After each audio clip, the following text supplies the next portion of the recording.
Good afternoon, and welcome to All Righteousness. I'm your host, Jacob. Happy to be here. Another Wednesday. I'm liking these afternoon casts. They're working out pretty well. I think more people are inclined to watch when it's in the afternoon rather than 7, 8 at night going until late. So so lots to get to today.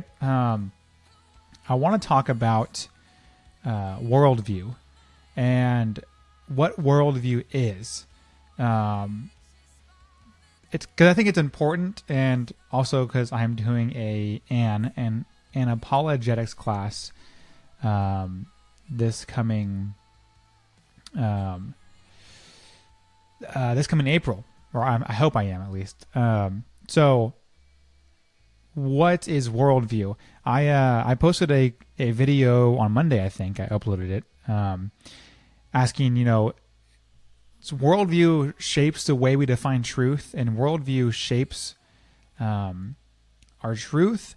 But Christians, how do we communicate truth to a culture that denies truth? And in fact, culture that begins to deny knowledge. How do we communicate that to a culture? So we believe in truth. We believe there's absolute truth. We believe there's absolute knowledge. But everyone around us, quote unquote God haters, what the Bible would call them, are individuals who do not believe in truth. And so it's kind of hard communicating. But anyways, that's a small part that encompasses what worldview is. And so the next couple of weeks, I'm going to spend some of my time on worldview and what that is. And then again, in April, I'm going to be doing an entire 8-week class on apologetics. And that's like the first 2 lessons is just worldview. So what is worldview? Well, there is a theologian that I love that came up with this illustration. And it is let me turn this brightness down so it's not so bright. It is an illustration of kind of the structure of worldview. So worldview, we didn't really start talking about worldview until recently. And this one theologian explains it as a child eats from birth, consumes food from birth, but doesn't take a nutrition class until he or she is in college. And so we've always lived with worldviews. It's not something that we just started living with recently. We've always lived with them, but up until the 18th century, we haven't really thought about them. So we've always walked, but we never thought about how we walk, and we never thought about walking maybe more efficiently, or if our walking style isn't really suiting us, so on and so forth. So we've always had a worldview. It's always been there. Everyone lives with it. But we haven't started thinking about it really until the last 300 years. And so it comes from it comes from Immanuel Kant, who summed it up as... I'll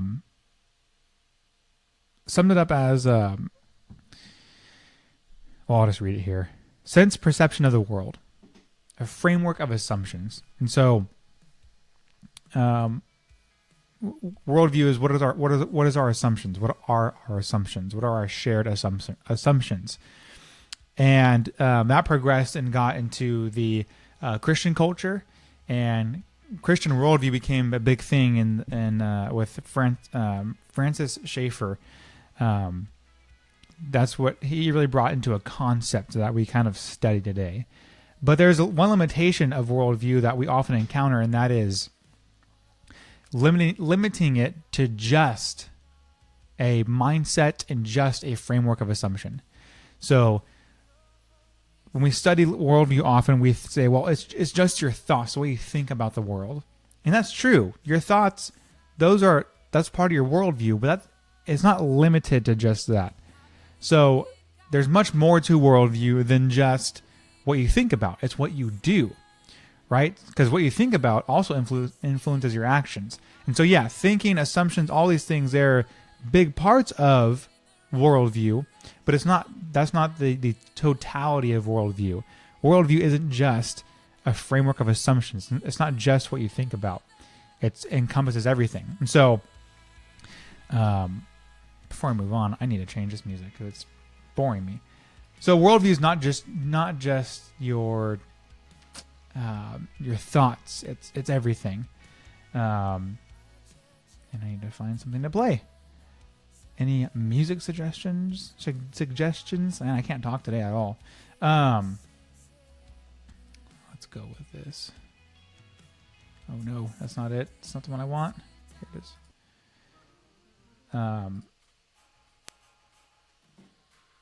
So it's more than, again, I've said this many times now, it's more than just what we think about. It's everything we do. And so, Doug Wilson is the name of the guy who came up with this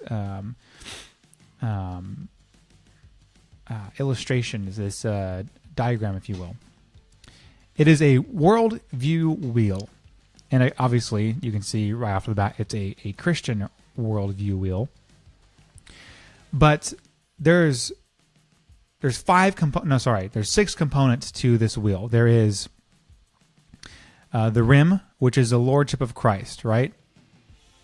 That Christ, everything is encompassed in him.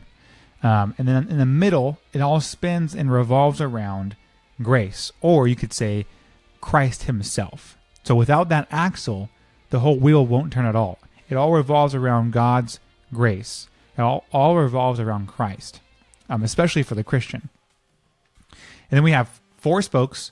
2 are propositional and 2 are enacted, meaning acted out. So the 2 propositional ones are catechesis and narrative. They go right across here. And then the 2 enacted ones are liturgy and ritual. But today I want to just sit and talk about grace and the axle. Apart from the grace of God, men are habitual idolaters. We love our idols. That's all we do is idolize things. John Calvin said the human heart is a factory, is an idol factory. It just pumps out idol after idol after idol. And if grace in Christ is not the center, and we switch that out for something else, an idol, then the whole wheel just falls apart. It crumbles. Excuse me. If the axle is broken, the wheel will not turn. And eventually, once the wheel doesn't turn, we have to have a worldview. We have to have a framework of assumptions. But once the wheel doesn't turn, we'll trade that in for something else. We will. We want a wheel that will work. Tongue twister there. So once we replace God with an idol that we have, one of the many ones that we have in our lives, then the axle won't turn, the wheel won't turn, and the wheel won't go forward. And so what we do, because we're idols, we're idolaters, we will change the wheel for a different wheel that will turn. If it's not the Christian worldview, the Christian, if not centered around Christ, right? If Christ isn't our all in all, if we don't have a relationship with him, it doesn't matter how strong the other 4 spokes are. Without the axle, the wheel will not turn. So, again, we take God out sometimes, and because of that, when we take Christ out of the picture, our wheel stops turning, our worldview stops turning, and we completely change out that worldview for a pagan worldview. So, a Christian will find another worldview. A broken Christian will be turned into a pagan rolling wheel. So, I'm trying to find. I'm sorry. Let's see.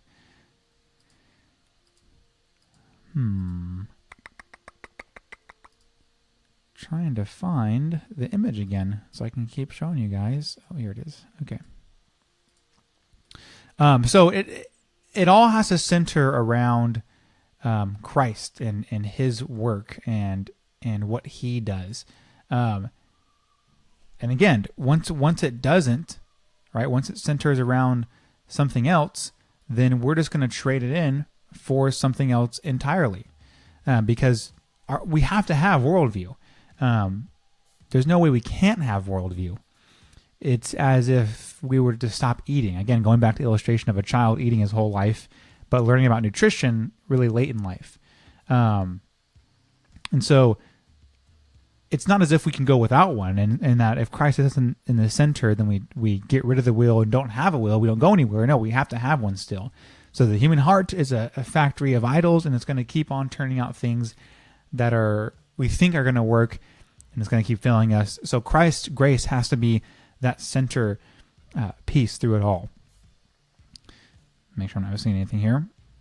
And again, no matter how strong the other spokes are, it's not going to work, right? And we're going to get into the other spokes once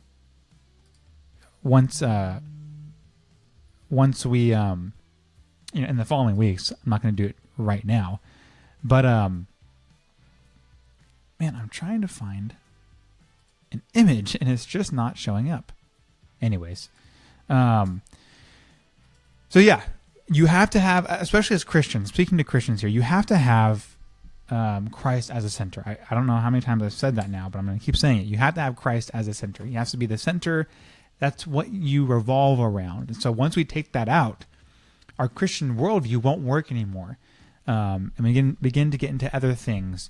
And I'm going to save the spokes for later, because there's some very important implications about narrative, catechesis, lifestyle, and liturgy and ritual. They all kind of play into one big grand scheme, but we're going to move on for now. So why is that? So why is worldview important in apologetics? Because, for one, everyone has it. And our worldview shapes the way in which we search for truth, because everyone is searching for truth. Everyone is searching for truth. Why? Because we're all made in God's image. And everyone, whether believer or unbeliever, knows there's a God.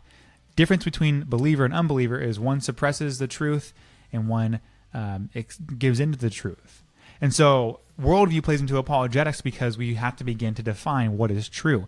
And we define what is true by our worldview, right? What's our catechesis? How do we answer the hard questions? What's our narrative? What's our story? How do we get here, right? Lifestyle. How do we live out these stories and answers to the questions? And liturgy and ritual. What do we worship? What do we do? What do we do habitually? What do we do ritually? All those things, it's a wheel, right? It forms a wheel, and that wheel is rolling towards truth. And so worldview comes into apologetics when we have to define truth, because when we're talking to the unbeliever, truth has to be established. And so we're kind of dealing with a bunch of broken wheels. And so we have to reconstruct the wheel properly to define truth and lead people to the gospel. And this is important, really, in my conversation with some of the Mormons. They have a broken wheel because their axle is not Christ; it's the prophets. And by prophets, I don't mean prophets of the Bible. I mean Joseph Smith and the current prophets today. And because that's not a proper axle, because that's not the right axle, it doesn't work. And so no matter how good their doctrine is, their catechesis, no matter how good their stories are, how the Mormon church got here and how we got the Bible, no matter how good the doctrine and the doctrine and the narrative is, no matter how good their lifestyle is, no matter how good their liturgy and their rituals are, those spokes are all great. But because they don't have the right axle, the right center, the right thing to revolve around, it all breaks apart and breaks loose, and it doesn't work. And so we see this when we try to establish truth with them. It comes down to feelings, right? One of the criteria that I teach in the apologetics class is for determining truth is one of the wrong criteria is feelings. Well, this is true because I like the way it makes me feel, or this is true because, oops, am I freezing? Or this is true because I want it to be this way. And that's what happens when we have a worldview that doesn't work. We determine truth wrongfully. So we see that a lot with Mormonism and whatnot. I'm looking at my computer screen and I think I'm frozen. Let's see what's happening here. Nope. Okay, just my computer. So yeah, that's kind of. I was going to talk about politics, but I'm going to do that later because that plays into one of the spokes, one of the narratives. But yeah, what is your criteria for searching for truth, and what is the axle of your worldview wheel? So I'm going to cut it there today, a little short, because yeah, I've kind of made all my points that I want to talk about. So thanks for watching. If you watched today, if not, it's all good. Like and share the video. Head on over to the website. I posted an article yesterday. Man, it feels like I posted that a long time ago. But it's 6 ways we determine truth. And I didn't put this in the title, but the way we determine truth wrongfully. And it's instinct, feelings, wishes, customs, popularity, and pragmatism. Those are all ways we define truth, but it doesn't work that way. We can't define truth that way. So go to the website, check out that article. Going to be releasing a podcast tomorrow morning. Until next time, continue in all righteousness.